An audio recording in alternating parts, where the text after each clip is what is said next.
Bueno, estamos de vuelta. Sí, Mirna, adelante, por favor. Sí, no estamos de regreso ya y habíamos anunciado que íbamos a estar justamente conversando con el doctor Juan Carlos Said. Él es médico internista y tiene un máster en salud pública en la Imperial College de Londres. Ya está con nosotros en línea. ¿Qué tal, doctor Said? Buenos días. Hola, Mirna. Hola, Mauricio. ¿Qué tal, doctor? Gracias por la invitación. Bien, pues doctor Said, a ver, lo primero es que, claro, uno desde acá comienza un poco a relativizar el impacto del coronavirus, porque naturalmente que el país ha estado preocupado de otras cosas, ¿no? Como el plebiscito, pero cuando uno ve las noticias en Europa, particularmente en el hemisferio norte, hablemoslo así, que están ya viviendo una segunda ola, uno se da cuenta de que estamos bastante lejos de tener controlada esta pandemia. ¿Cuál es su principal preocupación, doctor Said, respecto de si es que acá podríamos tener algún rebrote? No sé si hablar de rebrote o más bien un aumento de casos producto de los últimos acontecimientos donde ha habido, por razones obvias, muchas más aglomeraciones. ¿Hay ahí alguna aprensión de su parte? Sí, por cierto, yo creo que la mayor preocupación es que, si bien tenemos motivos para estar contentos, en el sentido de que el país está encontrando una salida institucional por la vía democrática, a un conflicto, a una fractura que estamos viendo desde el punto de vista institucional, esa misma felicidad asociada quizá a la llegada del verano y digamos, al mejor clima, en el fondo ha hecho perder un poco la preocupación por la situación del virus. Y la verdad es que el virus no se ha ido. Y de hecho, hay rebrotes importantes en Europa. No sé, lo que estamos viendo en Bélgica, por ejemplo, es bastante dramático. Hablan de casi un colapso del sistema hospitalario, la situación que está viendo en Francia. En Italia también ha habido, por ejemplo, protestas contra la necesidad de implementar nuevas medidas de tipo lockdown. Entonces la situación en Europa es bastante dramática. Y en Chile la situación dista estar bajo control. De hecho, el informe ICOVID Chile habla que en 12 de 16 regiones del país los indicadores están en rojo, los indicadores de casos nuevos. Entonces no está bajo control en al menos 12 regiones, lo cual es bastante significativo.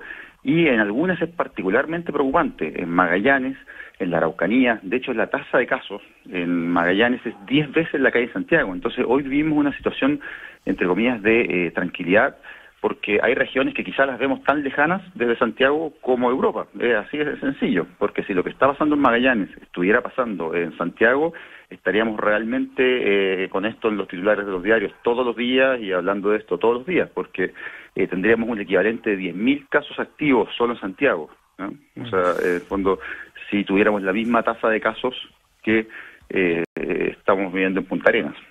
Doctor Said, cuando uno ve lo de Magallanes, donde se ha leído que la facilidad de expansión del virus se ha producido por la convivencia en interiores de sus habitantes, por razones lógicas de clima y más, y algo no tan diferente ocurre en los lagos, por ejemplo, que también está con cifras muy delicadas, muy malas.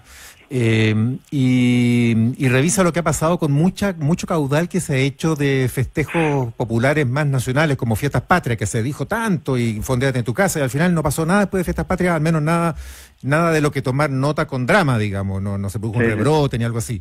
¿Usted teme, por ejemplo, que el día del plebiscito, hubo dos situaciones distintas? La votación llena de cuidados sanitarios, distancias, facilitadores, separación, dispersión de locales, etcétera, etcétera, pero festejos donde se aglomeró la gente. ¿Teme usted algo de eso o como el gobierno más bien no temería tanto que se produzca un rebrote?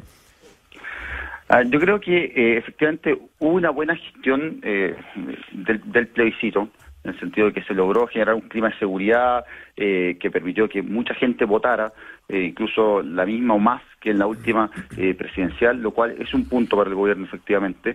Pero lo que pasó después es preocupante. Efectivamente, las aglomeraciones aumentan el riesgo, es menor el riesgo en espacios abiertos, es cierto, pero hay un mayor riesgo, y creo que es una situación que efectivamente puede llevar a un aumento de casos, que, ojo, ya venían aumentando en Santiago. O sea, el último reporte de ICOVID ya habla de un salto, digamos, de un aumento de casos. Entonces, hay que hay que estar atentos. Creo que eso no es descartable. Y uno siempre puede decir, mira, Punta Arenas es distinto, pero bueno, pero están los lagos y está la Araucanía. Entonces, está pasando en varias regiones del sur que están viendo situaciones complicadas. Entonces, creo que pensar que Santiago tiene algo tan especial o muy distinto a todas las regiones no me parece tan realista. Y de hecho, cuando vemos los indicadores de trazabilidad, o sea, el número de contactos que están ubicando por enfermo, que es la única estrategia que sabemos hoy en día puede cortar la cadena de contagio, Santiago no lo hace mejor que Punta Arenas, no lo hace mejor que la Araucanía. Entonces, es difícil pensar que en Santiago pueda pasar algo distinto de lo que está pasando en el sur. ¿Sabe, doctor Said? Estamos conversando con el doctor experto en salud pública, Juan Carlos Said. Doctor Said, estoy nuevamente viendo, sobre todo la tendencia en el caso de Alemania, que es bastante llamativa, cómo se disparó el número de casos en el último mes, es decir, en lo que ha sido básicamente el mes de octubre, la curva, pero se dispara para arriba y, en definitiva, acá uno tiene, por ejemplo, lo pongo como ejemplo, porque Alemania es de los países que, digamos, dentro de las dificultades que tiene esta pandemia ha hecho bien la pega. La propia canciller Angela Merkel hace un discurso hace un par de días diciéndole a la gente, por favor, quédense en casa. Entonces es como una historia que se repite, es como volver a la pesadilla. Acá está asociado al tema de las temperaturas, porque vuelven las bajas temperaturas y por lo tanto eso favorece la propagación del virus. El que nosotros estemos, digamos, avanzando hacia el verano, puede ser un factor protector. Y el otro elemento que le quiero preguntar, doctor Said, que me parece importante, es que a pesar de todo lo que se está señalando respecto de nuestro país, hay algo que sí, los que habitan esta tierra por lo menos están respetando, y es el uso de la mascarilla.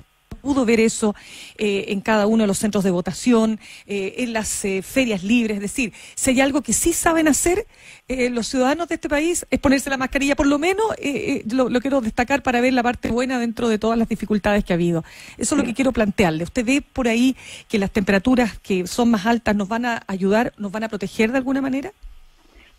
A ver, efectivamente, se ha visto que el verano lo que hace más que, no es que hay un efecto de la temperatura en el virus, sino que con los aumentos de temperatura se hacen más actividades al aire libre, eso genera mayor distanciamiento social y reduce el contagio. Entonces, eso podría ser positivo para Santiago. Sin embargo, también hay que considerar que estamos en una situación de endemia alta, o sea que tenemos un número de casos que está constantemente en un nivel muy elevado. Entonces, cuando una epidemia se estabiliza en un nivel así, es muy fácil que se dispare el número de casos. Entonces, creo que ese riesgo está latente, y situaciones como grandes aglomeraciones donde se reduce el distanciamiento social son un riesgo para eso. Y desde el punto de vista de lo positivo, sí, yo creo que es cierto que al menos de algo nos hemos salvado en Chile, que no ha habido muchos grupos, o yo no he visto al menos grupos negacionistas o personas que rechacen el uso de mascarilla. Creo que había una cultura cívica, hay una preocupación por el otro que creo que es algo destacable. Ahora sí debo reconocer que, si bien he visto mucha gente en general, he hecho viajes en metro y veo personas todas con mascarilla, también sí, el uso a veces no del todo adecuado. O sea, personas que lo usan, por ejemplo, debajo de la nariz, o la mascarilla tiene que cubrir la nariz y la boca. Entonces, creo que ahí hay a veces una voluntad de usarla, pero a veces no siempre se usa de la forma más adecuada. Claro, no, pero yo lo sí comparto estoy de acuerdo plenamente. que al menos nos hemos salvado de... Sí. De que haya grupos, digamos, negacionistas, personas... Es que eso que usted dice, doctor Said, perdona Mauricio, pero eso que usted dice, doctor Said, es súper importante. A nosotros nos parece extraño, pero resulta que en Europa esos mismos grupos salen a protestar y pueden ser hasta violentos, ¿no? Para pedir que se respete su derecho a no usar la mascarilla. Algunos incluso hablan de conspiraciones internacionales, que todo esto es un tongo. Pero, doctor Said, lo importante de lo que estamos conversando es que Europa nos va mostrando como el futuro. Y uno ve, por ejemplo, cómo han tenido que volver a cerrar los negocios, volver a los cafés que habían abierto, por ejemplo, en Holanda, y los bares, tienen que volver a la etapa anterior. Es decir, todo esto es para que dimensionemos que podemos tener que retroceder, y el retroceso significa efecto económico. No, de todas formas, de hecho, la OCDE estimó que esto podía significar 2 puntos menos de PIB, o sea, producto de una segunda ola. Entonces, ojo con eso, y ojo con mensajes del estilo: la pandemia está controlada. O Yo creo que esos mensajes que creo que llaman a una excesiva tranquilidad que no está realmente fundada, al menos en lo que reportan los informes de los especialistas. Y yo quiero insistir y los invito a que vean el informe de ICOVID Chile, que es una alianza entre la Universidad Católica, Universidad de Chile y Universidad de Concepción, que está funcionando como contraparte técnica del MinSal, analizando los datos de la evolución de la pandemia. Y el informe muestra que efectivamente la situación, digamos, no es una situación que uno puede decir, mira, la pandemia está controlada. O sea, de hecho, los indicadores, insisto, de casos nuevos están en rojo en 12 de 16 regiones del país. Y Araucanía y Magallanes son muy preocupantes. Entonces, ojo con el discurso de esto está bajo control, esto ya pasó, porque también genera una falsa sensación de seguridad que incentiva a decir, mira, dejémonos de cuidar. Y creo que el mensaje es, esta es una maratón y quizá probablemente no hemos corrido ni la mitad de la maratón. O sea, la pandemia va a durar todo el próximo año. Eso Doctor, hay que tenerlo claro, con o sin vacuna. Porque aunque descubran una vacuna hoy, y aunque esté aprobada en Estados Unidos hoy, de aquí a que haya 10 millones de chilenos vacunados, o sea, es imposible que eso sea antes de finales del próximo año. conversamos con el médico internista Juan Carlos Said, que además tiene su posgrado, es un máster, ¿no?, en salud pública, Sí. doctor Said, en el Imperial College de Londres. Bueno, el mismo Imperial College de Londres acaba de sacar hace horas, ayer, un estudio que se hizo junto con la consultora Ipsos Mori, con 350.000 personas a las cuales se les hizo un seguimiento, esta información de hoy día, están los titulares hoy día, Sí. que indica que la inmunidad, los anticuerpos de gente que se infectó de COVID, aun cuando haya sido y especialmente si ha sido asintomática ese contagio, puede durar solo unos pocos meses y las defensas están desapareciendo mucho antes de lo que se pensaba y la gente vuelve a quedar expuesta, no sin defensas. ¿Lo había leído usted? ¿Le hace sentido esto? Se está demostrando en Europa. Han salido estudios similares que efectivamente pareciera ser que las personas que hacen una infección más grave tienen mayor número de anticuerpos y que esos duran más, y que las personas que hacen infecciones muy leves o muy asintomáticas pierden con mayor velocidad los anticuerpos. Ahora, ojo que esto no significa que no haya, incluso las personas que se rebajan rápidamente sus niveles de anticuerpos, no significa que no tengan ningún tipo de inmunidad. O sea, existe una memoria del sistema inmune que es independiente de los niveles de anticuerpos, y que significa que esa persona, independiente de que no se le puedan medir anticuerpos, tendría una inmunidad celular que también lo puede proteger. Las células T. Claro, Ya. entonces no es solo el nivel de anticuerpos, Okay. Es probable que si esa persona, si se reinfecta, tenga una cierta inmunidad y no sea igual de susceptible que otros pacientes. Ahora, creo que de todas formas el punto, digamos, para hallarse a la casa, eso es decir, mira, acá esta idea de que incluso si aceleramos el contagio y nos contagiamos todos muy rápidamente, esto va a pasar, no es realista. Creo que eso al menos sí refuerza ese punto. Es decir, que muchas veces acá se habla de esto de la inmunidad de rebaño o no. Acá la inmunidad de rebaño no es una forma viable de salir de esto. O sea, es una forma que nos va a llevar a miles de muertos. Ya lo planteó el informe Sachs que se publicó en The Lancet, que planteaba que el costo en mortalidad de esto va a ser dramático, o sea, a nivel mundial, si simplemente dejamos circular el virus. Así que no es una solución viable, y en verdad acá lo que tenemos que hacer es prepararnos por una maratón, cuidarnos y pensar ojalá en la pronta llegada de una vacuna. Pero siendo realistas, eso no va a ser de aquí a mañana ni de aquí a pasado mañana, sino que considerando lo que demora el desarrollo de una vacuna segura, lo que demora la producción y después la llegada de esa vacuna al país, es difícil pensar que eso esté en el país antes de final del próximo año. Doctor Juan Sí, Carlos Said. perdón, mira, un solo Sí. punto. Que quería puntualizar una cosa nomás, doctora Said, sobre el tema de la inmunidad de rebaño, porque yo no sé si hay realmente una postura que tenga algún peso en el debate que propicie la inmunidad de rebaño, así como desenfrenada. Contagiémonos todos para que después tengamos todos defensa. De Suecia se dijo que un poco estaban en esa estrategia, pero no es que hayan fomentado la infección, sino que simplemente no tomaron medidas para frenarla tan enérgica como otros países. Más bien lo que yo entiendo que se produce aquí es que ante el hecho irrebatible de que el virus se está expandiendo, hay un balance que se saca a posteriori respecto a que, bueno, si muchos nos contagiamos y felizmente no morimos, en buena hora porque tenemos alguna defensa. Más bien esa sería la mirada, ¿no? Yo estoy de acuerdo contigo, Mauricio. Nadie la ha promovido en forma institucional, pero yo lo comento porque de vez en cuando ha salido un columnista defendiendo esto, Axel Kaiser y otros columnistas de ese estilo, digamos, promoviendo la inmunidad de rebaño. Entonces, a veces generan confusión en ese sentido, al decir que efectivamente habría una forma como rápida de salir de esto, que sería dejar que todos se contagien, y la verdad que eso no es real. Entonces, yo estoy totalmente de acuerdo contigo y refuerzo ese punto, que no hay ninguna postura institucional seria que haya propuesto eso como una forma de salir, y que efectivamente acá tenemos que combinar estrategias que son de mitigación, o sea, que no son una o la otra, no son las cuarentenas o las medidas de mitigación, no son encerrarnos o usar mascarilla y proteger a los adultos mayores. Se pueden hacer las dos cosas, y de hecho los países que fueron exitosos hicieron las dos cosas.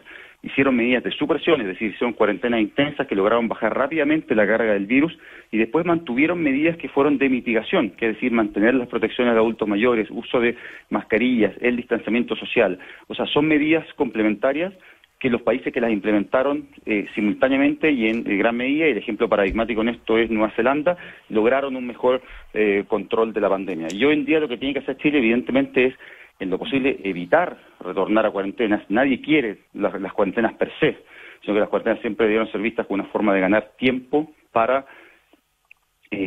desarrollar nuestra capacidad de testear, trazar y aislar, y en lo posible reducir el número inicial de contagiados para que fuera más fácil justamente ubicar y aislar a los contactos.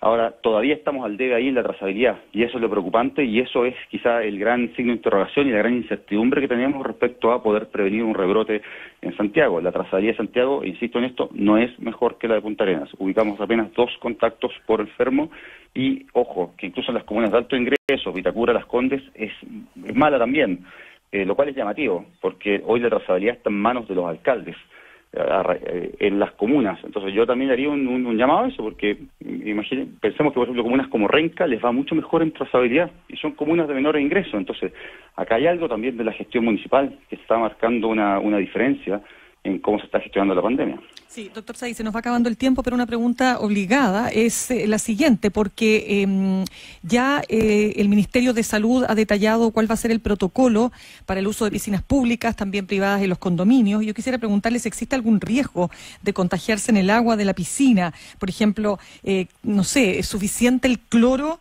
que elimine, ¿no es cierto?, la presencia del virus? ¿Qué pasa con la respiración? ¿Qué pasa con la saliva que cae, etcétera? A ver, siempre tener presente que el principal modo de contagio es por gotitas a través de la respiración. El riesgo de contagio a través de superficies es menor. O sea, de hecho, nosotros debemos poner todo nuestro empeño en mayor distanciamiento social y menor exposición a gotas de la respiración. Entonces, el riesgo de contagio, más que a través del agua, está dado por si en la piscina sean interacciones, digamos, muy cercanas. En el fondo, personas que estén respirando muy cerca una de la otra. Esa es la principal forma de contagio, y eso es lo que se debería buscar prevenir, que se eviten esas aglomeraciones, que, ojo, no son solo al nadar, pueden ser, por ejemplo, al cambiarse de ropa, en los baños. O sea, hay distintos lugares donde en la misma piscina se pueden dar interacciones más cercanas entre personas que aumentan el riesgo de contagio, y eso es lo que ahí es donde hay que poner atención, en los lugares cerrados donde puede haber interacciones en que las personas se expongan a gotitas gruesas, que son las gotas que saltan a menos de 2 metros de distancia y que son la principal forma de contagio de este virus. Doctor, en 10 segundos nomás, sí. Lo he visto muy entusiasta en Twitter con el tema del plebiscito. Usted comenzó conversando sobre lo importante que fue el resultado, en fin, democrático, etcétera, y planteando conceptos, además, en Twitter, por ejemplo, sobre una nueva salud para Chile. En fin, ¿está entusiasmado con ese tema? Iría a la constituyente, ¿no? Mira, lo he pensado, pero no tengo nada definido. Le he estado dando una vuelta, pero creo que efectivamente me gustaría... ¿Está disponible, como dicen los candidatos? Estoy disponible, pero mira, si no es de constituyente, sí tengo claro que me gustaría aportar como ciudadano al proceso, aportar con ideas. Creo que ha sido una buena, dentro de la desgracia, ha sido bueno que la pandemia nos toque en este contexto, porque se han generado soluciones a problemas de salud que debemos hoy los chilenos evaluar y decir, mira, queremos esto para Chile, ejemplo de lo que ha pasado con las camas, que en el fondo el presidente creó en la práctica un seguro único de facto que ha permitido la asignación de camas independiente de la capacidad de pago a nivel país, sí, para todos los enfermos con COVID. El sistema centralizado público-privado que funcionó para la pandemia. Exactamente. Entonces la pregunta es, ¿queremos mantener eso para otras enfermedades? Bueno, eso sería crear un seguro único. Entonces esas son las preguntas que tenemos que hacer desde el punto de vista salud y constitución. ¿Queremos avanzar, por ejemplo, hacia una salud que integre seguro, digamos, sistema público y privado para en función del paciente? Eso es lo que tenemos que tener en mente en el debate constituyente. Doctor Bueno, Juan Carlos Said, disponible entonces para la Vamos convención. a decir que no lo Es descartó ni lo reflexión, confirmó. es reflexión. Claro, en reflexión, ya. Muy bien, pues. Gracias, doctor. Juan Buenos Carlos días. Said.